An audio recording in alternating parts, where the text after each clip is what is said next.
মাত্র এক টুকরো মুরগির বুকের মাংসের সাথে একটা বড় সাইজের আলু দিয়ে পরিবারের সবার জন্য বিকেলে এই নাস্তাটি কিন্তু অনায়াসে তৈরি করে নিতে পারেন।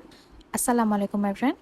এই নাস্তাটি সবারই বেশ পরিচিত, তবে কিভাবে এই নাস্তাটি তৈরি করলে খেতে বেশি মজা হবে সেটাই কিন্তু আজকে এই ভিডিওতে বলে দেবো। প্রথমে একটা বড় সাইজের আলুকে এভাবে পাতলা পাতলা করে কেটে খুব ভালোভাবে ধুয়ে নিয়েছি, আর তারপর লবণ পানিতে এটাকে আমি চুবিয়ে রাখবো 20 থেকে 30 মিনিটের মতো। এই আলুটাকে খুব বেশি পাতলা করে কাটা যাবে না, আবার একদম মোটা করেও কাটা যাবে না। আশা করছি ভিডিও দেখে আপনারা বুঝতে পারছেন কিভাবে কেটেছি। আলু ভেজানোর জন্য হাফ চা চামচের বেশি লবণ দেওয়া যাবে না, সেক্ষেত্রে এটা নোনতা হয়ে যেতে পারে। মুরগির বুকের মাংসটাকে ছোট ছোট করে কিউব করে কেটে সামান্য পরিমাণে লবণ, হাফ চা চামচ পরিমাণ মরিচ গুঁড়ো, হাফ চা চামচ পরিমাণ ধনিয়া গুঁড়ো, হাফ চা চামচ পরিমাণ গরম মশলা গুঁড়ো, তার সাথে হাফ চা চামচ পরিমাণ আদা রসুন বাটা, সয়া সস দিয়ে খুব ভালোভাবে ম্যারিনেট করে নেব। অতিরিক্ত মশলা দেওয়ার একদমই প্রয়োজন নেই, এই মশলাগুলোই কিন্তু এনাফ। হাতে সময় থাকলে মাংসগুলোকে আধা ঘন্টার জন্য ম্যারিনেট করতে দেব, আর তা না হলে 10 মিনিটই এনাফ।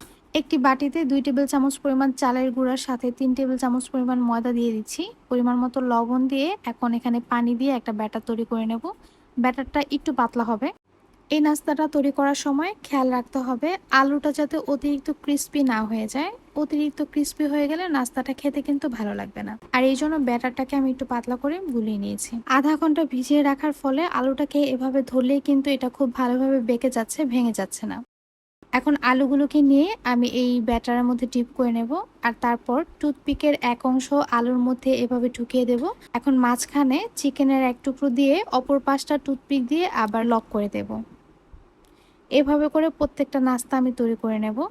আমি বাচ্চাকে বাইরের খাবার একদমই দিতে পছন্দ করি না। প্রতিদিনই আমি চেষ্টা করি ওর জন্য বাসায় কিছু তৈরি করার, আর এই চিন্তা থেকেই কিন্তু আমার কুকিং ব্লগে আসা। যাই হোক, আপনারা কিন্তু খুব সহজে এই ছোট ছোট রেসিপিগুলো বাসায় ট্রাই করতে পারেন, দেখবেন বাচ্চারা খুবই পছন্দ করে খাচ্ছে। সবগুলো নাস্তা তৈরি করার পর কড়াইতে তেল দিয়ে সেটাকে ভালোভাবে গরম করে নেব, তবে অতিরিক্ত গরম তেলে কিন্তু নাস্তাটা ছাড়া যাবে না। তেলটাকে মিডিয়াম গরম করে এগুলোকে তেলের মধ্যে দিয়ে ভেজে নেব। যেহেতু চিকেনগুলো খুবই ছোট ছোট করে কেটে নিয়েছি, তাই বেশি সময় নিয়ে ভাজতে গেলে চিকেনটা কিন্তু ড্রাই হয়ে যাবে, তখন এটা খেতে ভালো লাগবে না। খুবই অল্প সময় ভেজে নিতে হবে যাতে চিকেনটা সেদ্ধ হয়ে যায় এরকম, আর চিকেনের ভেতর জুসি একটা ভাব থাকে। আর এই সময় চুলা রাসটা কিন্তু মিডিয়ামে থাকবে।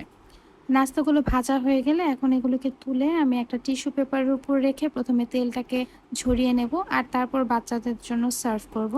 আশা করছি আজকের এই রেসিপিটি আপনাদের সবার খুব ভালো লেগেছে।